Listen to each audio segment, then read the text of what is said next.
Want to tell y'all a quick story about never judging a lead. Don't judge a book by its cover. When I was 28, I went down to South Florida to check myself into a treatment center. That's ultimately where I got clean and my mind opened up to a world that I didn't even know existed, entrepreneurship, right? And that's where I had my first crack on the phones, and that's where I got into my first call center and ultimately started my first business. And when I was living in a halfway house, I used to ride my mountain bike, a beat up mountain bike that was given to me, from my halfway house down to Fort Lauderdale Beach. It was a 17-minute bike ride. And I used to do that every single day to go to a gym down there that I had a membership to.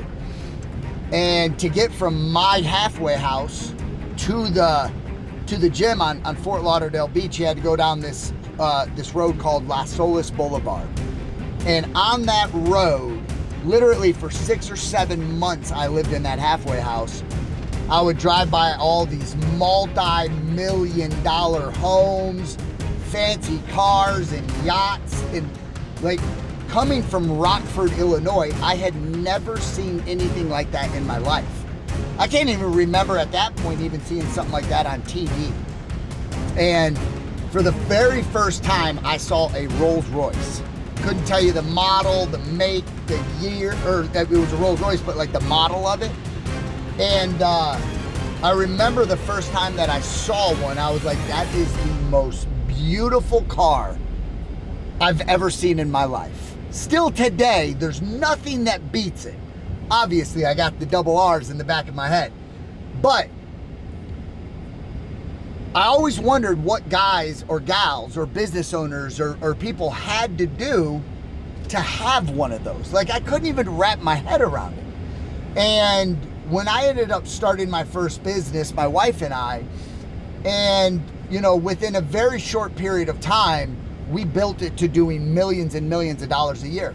And you know, ultimately having a Rolls Royce was a goal of mine. And they always say, you know, you should be able to see it or envision it before you can actually have it. So there were, guys would tell me, dude, Eric, you got to go and walk a Rolls Royce dealership. You got to walk the lot. And I could never get myself to do it.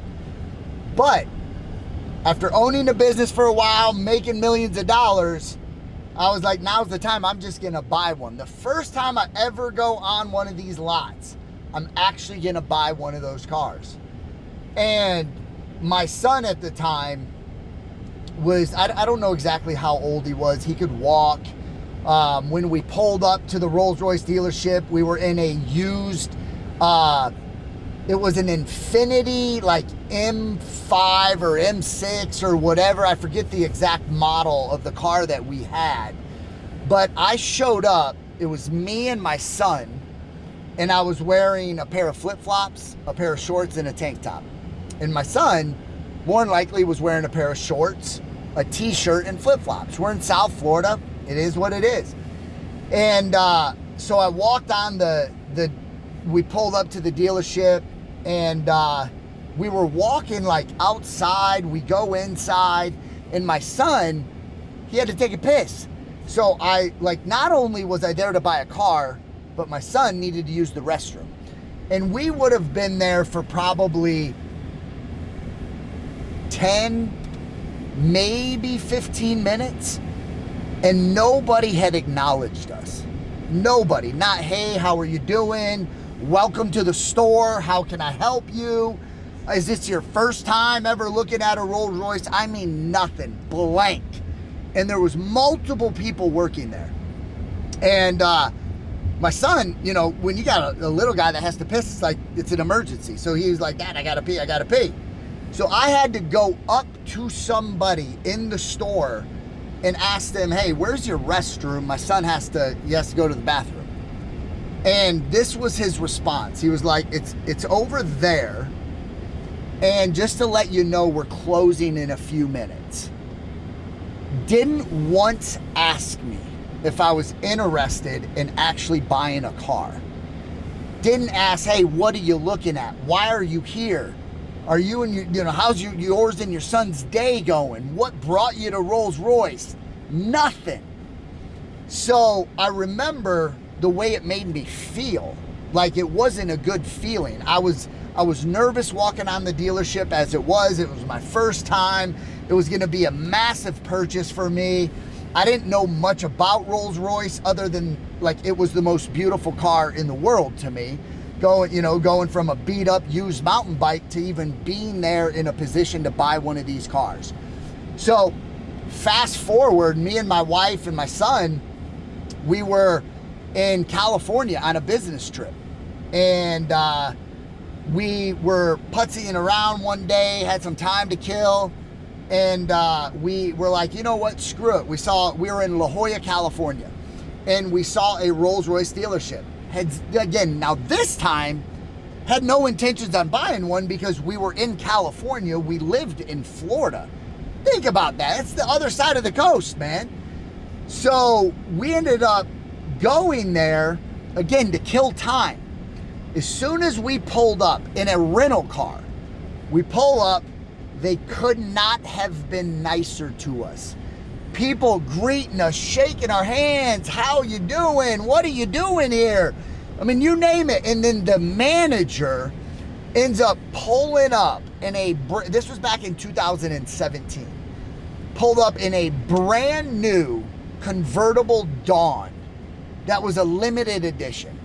Had all the bells and whistles, like the wood grain throughout the car. I mean, it was just freaking amazing. And he pulls up and we were outside talking to the rest of them because they all greeted us. And the manager was like, what are you doing? You guys got some time? And then we were like, yeah, why? He goes, you know what? Jump in the driver's seat. I jumped in the driver's seat. My wife sat in the passenger seat. He sat in the back with my son. We dropped the top.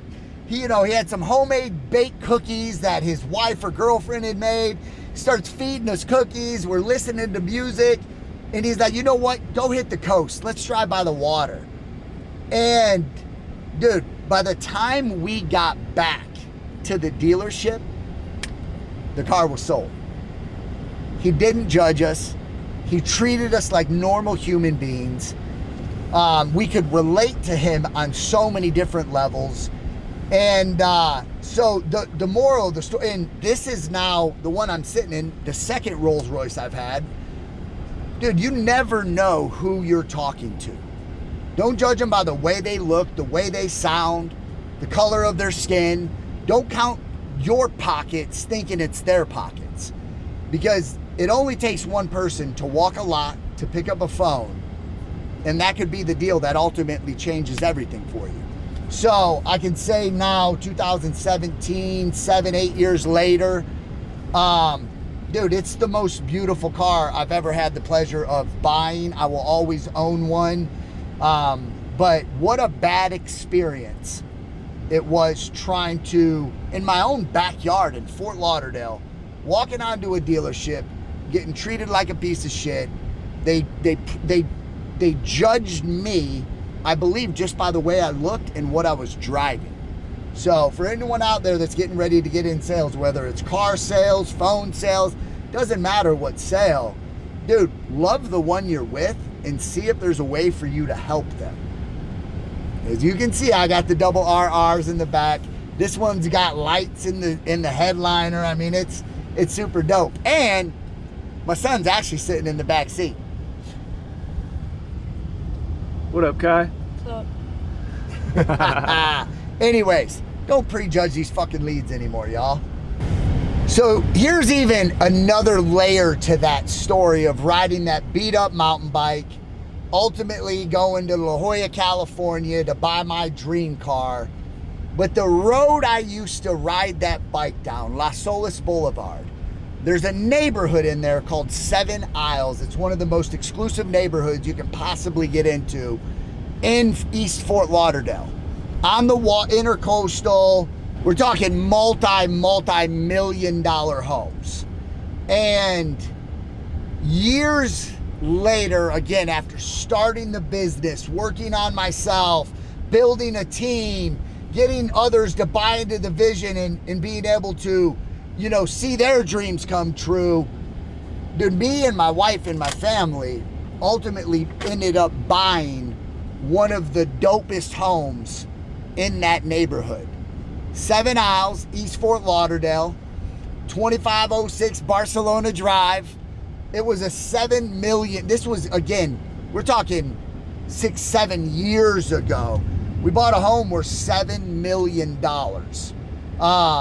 That home today, we ended up selling that home, but that home today is worth, I think, 14 or 15 million dollars with where the market has went. So, dude, it was all about riding that bike, opening up my paradigm to a life. And at the end of the day, I used to wonder, what do they do to live a life like that?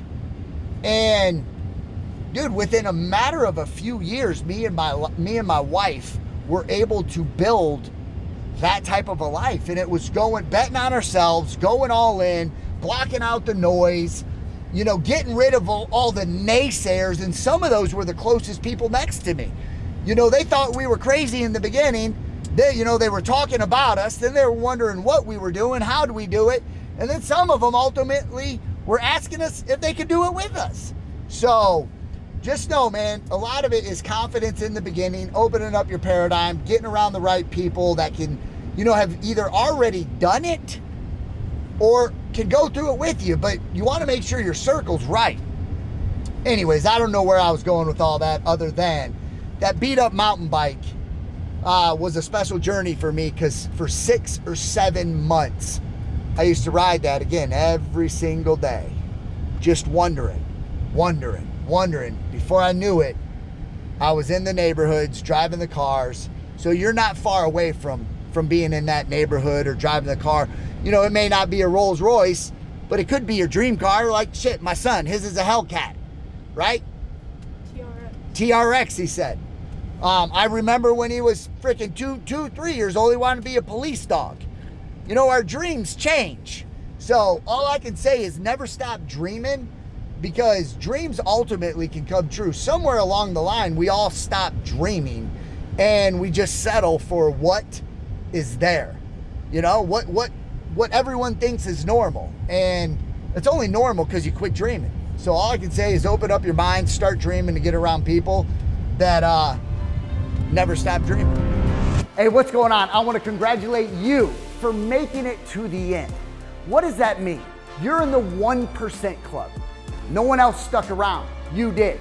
What I want you to do is subscribe. More importantly, comment below. That way I know exactly who you are and we can get to know one another. Every single week, by you turning your notifications on, you're not gonna miss the sales training that's gonna keep you in this 1% club. Comment below, subscribe. I'm gonna see you in the next video. Let's continue to refuse to lose.